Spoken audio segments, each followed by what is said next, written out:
À la une de l'actualité en Guinée, des coups de feu ont été entendus au niveau d'un camp militaire ce vendredi matin, mais le ministère de la Défense assure que la situation est sous contrôle.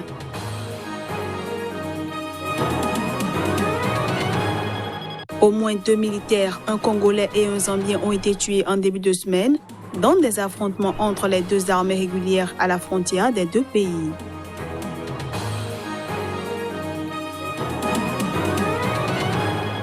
Et puis la mosquée Massalikul Jinan, l'une des plus vastes mosquées d'Afrique de l'Ouest, est restée fermée ce vendredi à Dakar, au Sénégal, à l'heure de la grande prière.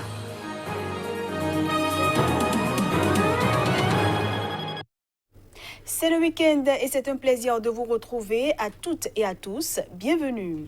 Le pouvoir en Guinée brave toutes les barrières et persiste jusqu'à présent à organiser dimanche un référendum.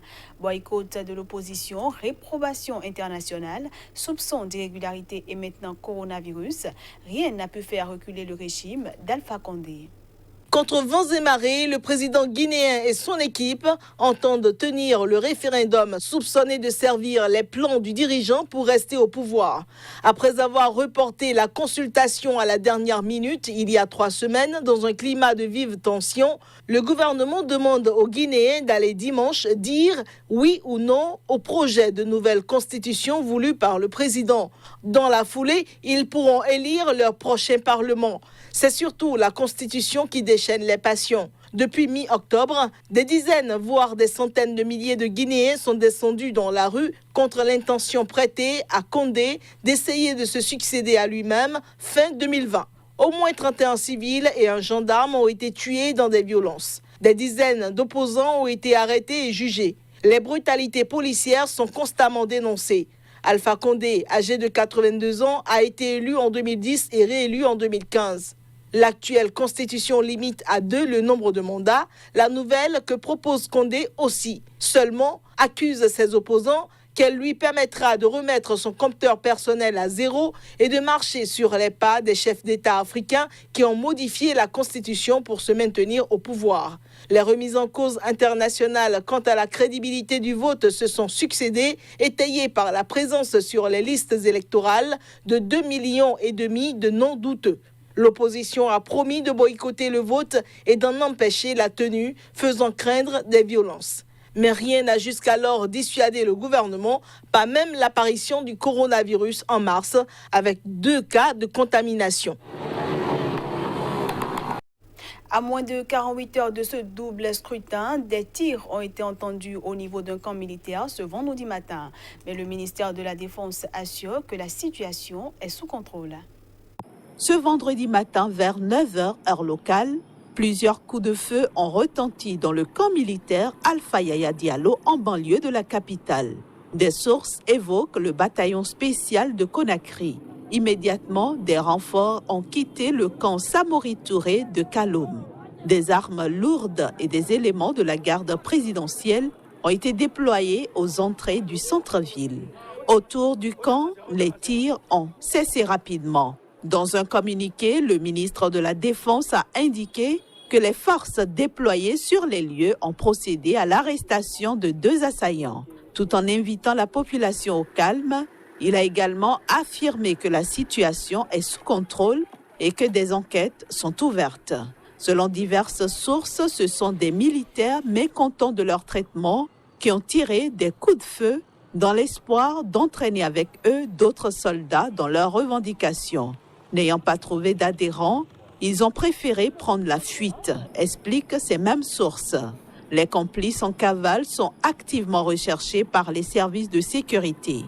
Un ratissage serait en cours et les contrôles renforcés aux sorties de Conakry. En vue de la nouvelle élection présidentielle prévue en mai prochain au Malawi, les principaux partis d'opposition ont conclu une alliance. C'était en présence de milliers de leurs partisans réunis dans la capitale, Lilongwe. Le parti du Congrès du Malawi de Lazarus Chakwera et le mouvement uni pour la transformation du vice-président Solos Chiliba ont signé une alliance. C'était lors d'une cérémonie à laquelle ont assisté en plein air des milliers de personnes. L'alliance scellée ce jeudi inclut 6 autres formations qui ont participé aux dernières élections générales dans le parti du peuple de l'ancienne présidente Joyce Banda. Le changement ne nous sera pas servi sur un plateau en argent, mais Peter Mutharika ne peut pas tenir le pays tout entier en otage.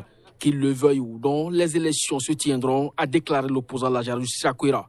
Les générations futures se souviendront de nous comme de ceux qui ont accepté de servir le peuple en premier, a déclaré pour sa part Solos Chileba. Au pouvoir depuis 2014, Peter Mutharika avait été déclaré vainqueur par la commission électorale de l'élection présidentielle disputée en mai 2019 avec 159 000 voix d'avance sur son principal rival, Lazarus Chakwera. Mais saisie par l'opposition, la Cour constitutionnelle a annulé ce scrutin pour fraude et ordonné une nouvelle élection présidentielle annoncée en mai 2020. Conformément à l'arrêt de la plus haute instance judiciaire du pays, le Parlement a adopté en février une série de lois qui organisent ce nouveau scrutin. Mais Peter Mutharika, qui a refusé de le promulguer, ravivant les tensions politiques dans le pays, a dissous la semaine dernière son gouvernement. À 2 mois du nouveau scrutin, il a nommé ce jeudi un nouveau gouvernement qui fait la part belle à ses alliés politiques. Je le disais en titre, en République démocratique du Congo, au moins 2 militaires ont été tués en début de semaine dans des affrontements entre les deux armées régulières. La scène s'est déroulée à la frontière avec la Zambie. Les victimes sont de nationalité congolaise et zambienne. En début de semaine, des affrontements entre les armées régulières du Congo et de la Zambie ont coûté la vie à au moins 2 militaires. Il s'agit d'un Congolais et d'un Zambien tués à la frontière des deux pays qui entretiennent pourtant des relations diplomatiques normales. En représailles aux affrontements, des hélicoptères zambiens ont bombardé une position de l'armée congolaise, faisant 2 morts parmi les militaires congolais.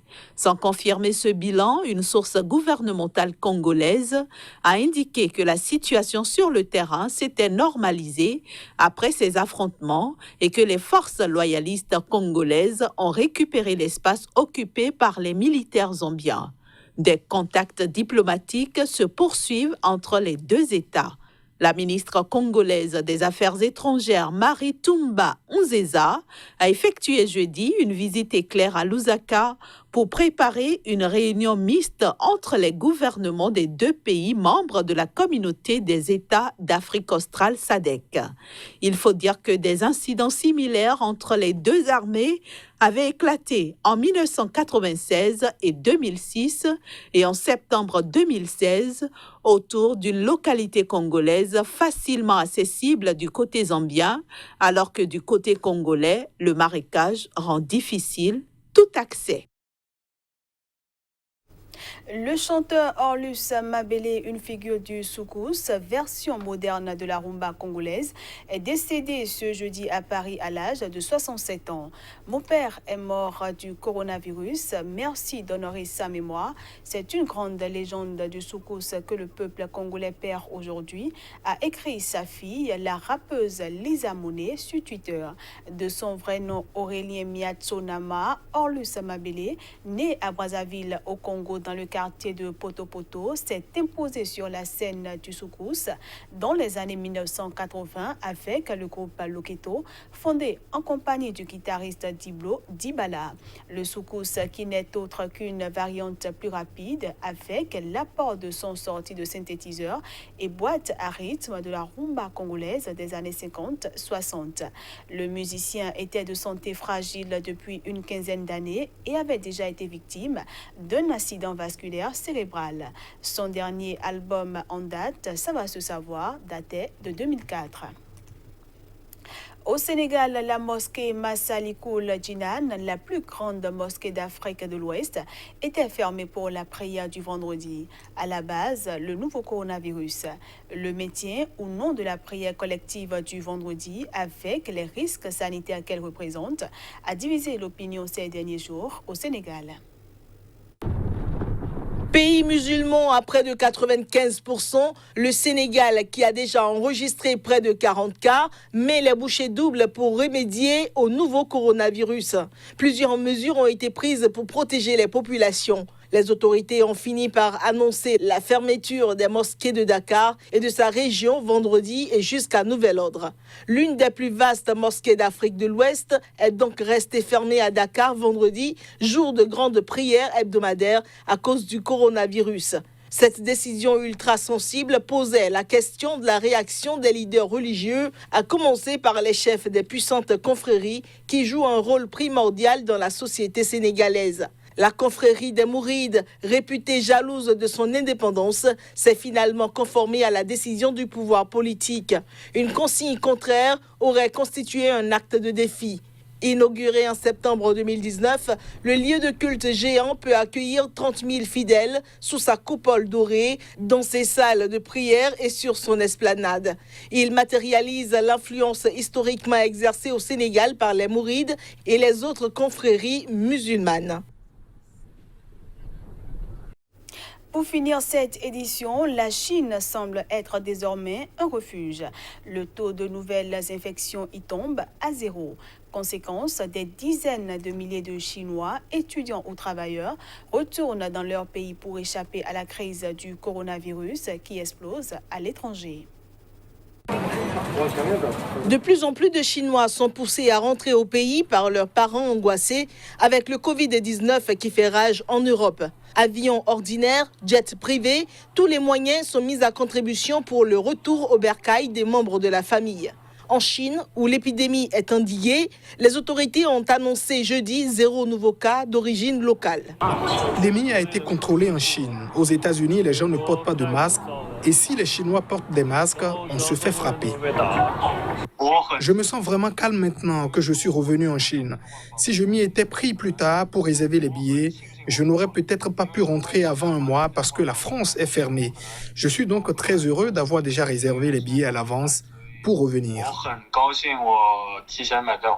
Mais tout le monde n'est pas chanceux. Le retour en Chine est semé d'embûches. Les vols sont désormais peu nombreux et très chers. Une contamination est possible dans l'avion et à l'arrivée, une quarantaine de 14 jours est imposée. Cette semaine, le Centre de contrôle de prévention des maladies de Pékin a conseillé aux étudiants d'éviter tout retour qui n'est pas absolument nécessaire.